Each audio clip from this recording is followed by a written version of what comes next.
mother hath many times told me so. Were you in doubt, sir, that you asked her? Oh, Signor Benedick, no, for then were you a child. You have it full, Benedick. We may guess by this what you are, being a man. Truly, the lady fathers herself. Be happy, lady, for you are like an honorable father. If Leonardo be your father, she would not have his head on her shoulders for all Messina, as like him as she is. I wonder that you still be talking, Signor Benedick. Nobody marks you. What, my dear Lady Disdain, are you yet living? Is it possible Disdain should die while she had such meat food to feed it as Signor Benedick? Courtesy itself must convert to disdain if you come in her presence. Then is courtesy a turncoat. But it is certain that I am loved of all ladies, only if you accept it. And I would I could find I had not a hard heart, for truly I love none. Oh, dear happiness to women! Who would have else been troubled with a pernicious suitor?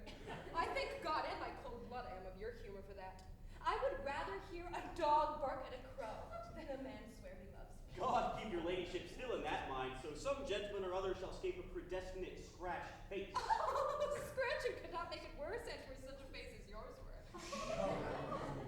You always end with a jade's trick. I know you of old. Signor Claudio and Signor Benedick, my dear friend Leonardo hath invited you all. I tell him we shall stay here at the least a month, and he heartily prays some occasion may detain us longer. Let me bid you welcome, my lady. Being reconciled with Pedro, your sister, I owe you all duty. I thank you. I'm not of many words, but I thank you. Please at your grace lead on. Your hand, Leonardo, we will go together. Benedick, dost thou know the daughter of Signor Leonardo? I noted her not, but I looked on her. Is she not a modest young lady? Do you question me as an honest man should do for my simple, true judgment, or should I speak after my custom as being a professed tyrant to their sex? I pray thee, speak in sober judgment. Why, in faith methinks she's too low for a high praise, too brown for a fair praise, too little for a great praise. So only this commendation can I afford her, that were she other than she is, she were unhandsome, and being no other but as she is, I do not like her. Thou thinkest I am sport, I pray thee. Tell me truly how thou likest her. Would you buy her that you inquire after her? Can the world buy such a jewel? Yea. And the case to put it into. She is the sweetest lady that ever I looked on. I can see yet without spectacles, and I see no such matter. There's her cousin. Were she not infected with a fury exceeds her as much in beauty as the first of May doth the last of December. But I hope you have no intent to turn husband. Have you? I would scarce trust myself, though I had sworn the contrary, if Hero would be my wife. It's come to this. Shall I never see a bachelor of threescore again? Go to in faith, and thou wilt needs thrust thy neck into a yoke. Wear the print of it is sigh away Sundays. What secret hath held you here that you followed not to Leonardo's? I would your grace would constrain me to tell. I charge thee on my allegiance. You hear? Dear Claudio, mark you this. On my allegiance, mark you this. He is in love. With who? Now that is your grace's part. Mark how short his answer is. With Hero. Leonardo's short daughter. If it were so were it uttered. It is as the old tale, my lord. It is not so, nor 'twas not so, but God forbid it should be so. If my passion changed not shortly, God forbid it should be otherwise. Amen if you love her, for the lady is very well worthy. You speak this to fetch me in, my lady. By my troth I speak my thought. And in faith, my lady, I spoke mine. And by my two faiths and troths, my lord, I mine. That I love her, I feel. That she is worthy, I know. That I neither feel how she should be loved, nor know how she should be worthy, is the opinion that fire cannot melt out of me. I will dine it at the stake. Thou wast ever an obstinate heretic in spite of beauty. And never could maintain his part but in the force of his will. That a woman conceived me, I thank her. That she brought me up, I likewise give her most humble thanks. But that I should wind her a cheek in my forehead, or hang up my bugle in an invisible baldric, all women shall pardon me. Because I will not do them the wrong to mistrust any, I will do myself the right to trust none. And the fine is, for the which I may go to finer, I will live a bachelor. I shall see thee ere I die look pale with love. With anger, with sickness, or with hunger, my lord, not with love. Well, if ever thou dost fall from this faith, thou wilt prove a notable argument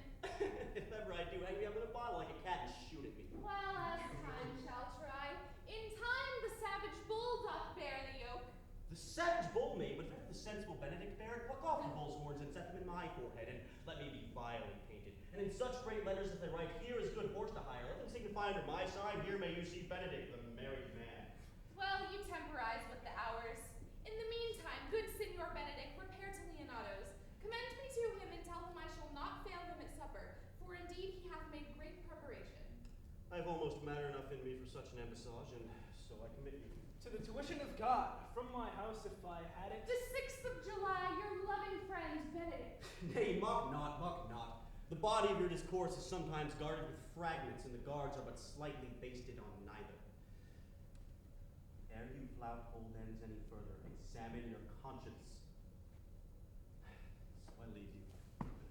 My liege, your highness now may do me good. My love is thine to teach. Teach it but how, and thou shalt see how apt it is to learn any hard lesson that may do thee good.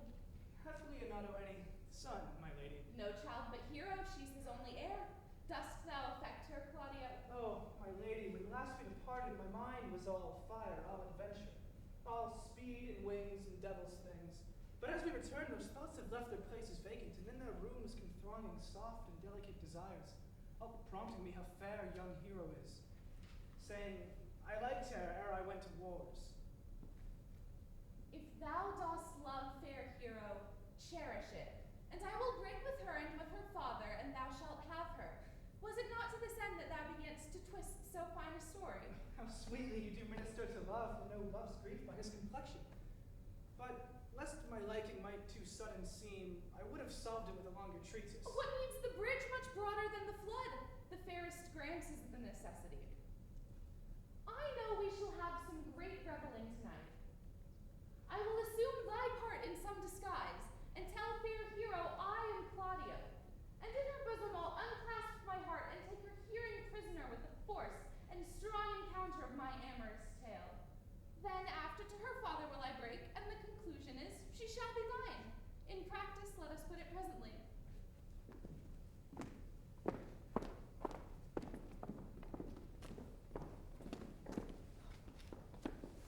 Ah, how now, brother? Oh, why, brother! I can tell you strange news that you yet dreamt not Are of. they good? As the event stamps them, they have good cover. They show well outwardly. The prince discovered to Claudio, walking in a thick pleached alley in mine orchard. They were much overheard by a man of mine. The prince discovered to Claudio that he loved my niece, your daughter, and he meant to acknowledge it this night in a dance. And if he found her accordant, he meant to take the time presently by the top and instantly break with you of it. Hath the fellow any wit that told you this? Oh, a good sharp fellow. I will send for him and question Oh, him no. myself. No, we will hold it as a dream till it appear itself. But I will acquaint my daughter with all, that she may be the better prepared for an answer, if peradventure this be true. Good cousin, have a careless busy time.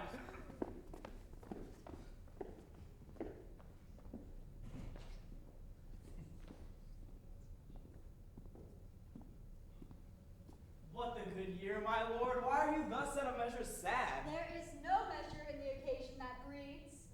Therefore the sadness is without limit. You should hear reason. And when I have heard it, what blessing brings it? If not a present remedy, at least a patient sufferance. I wonder that thou, being as thou sayest thou art, born under Saturn, goest about to apply a moral medicine to a mortifying mischief. I cannot hide what I am. I must be sad when I have cause, and smile at no man's jests. Eat when I have stomach, and wait on no man's leisure. Sleep when I am drowsy, and tend on no man's business. Laugh when I am merry, and for no man in his humor. Yea, but you must not make the full show of it till you may do it without controlment. You have of late stood out against your sister, and she hath newly taken you into her grace.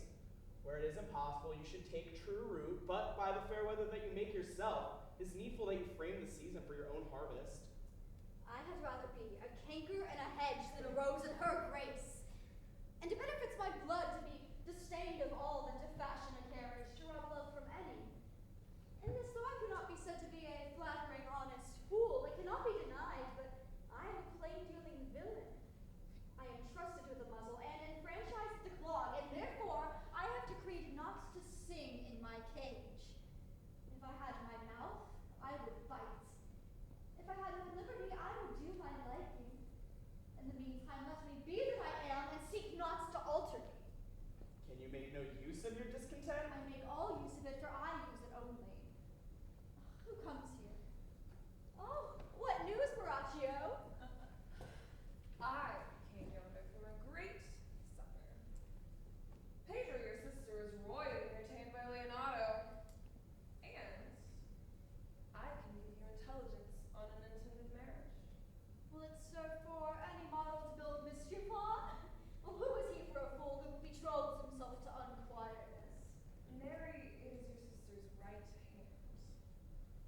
years, spending every dime for a wonderful time. If you're blue and you don't know where to go to, why don't you go where fashion sits?